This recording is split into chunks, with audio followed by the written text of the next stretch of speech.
একটি সেলফি তোলার মুহূর্তই পরিণত হলো বিভীষিকাময়। পাকিস্তানের নয়নাভিরাম সোয়াত উপত্যকায় আনন্দঘন পিকনিক মুহূর্তেই রূপ নিল স্বজন হারানো কান্নায়। ২৭ জুন সকালে সোয়াত নদীর তীরে নাস্তা করছিল একটি পর্যটক পরিবার।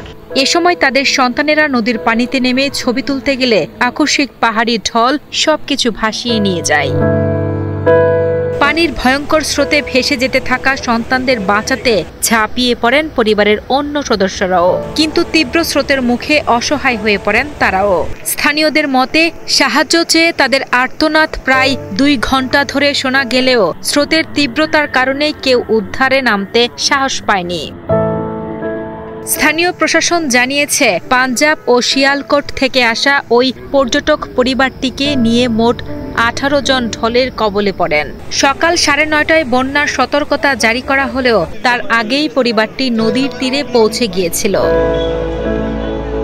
এই মর্মান্তিক ঘটনায় শোক প্রকাশ করেছেন পাকিস্তানের প্রধানমন্ত্রী শেহবাজ শরীফ। এখনও নিখোঁজদের সন্ধানে ৮০ জনেরও বেশি উদ্ধারকর্মী এবং স্থানীয়রা অভিযান চালিয়ে যাচ্ছেন। প্রতি বছর বর্ষা মৌসুমে হাজার হাজার পর্যটক পাকিস্তানের উত্তরের এই উপত্যকায় ঘুরতে আসেন, কিন্তু এবারের ভ্রমণটি একটি পরিবারের জন্য চিরস্থায়ী কান্নার কারণ হয়ে রইল।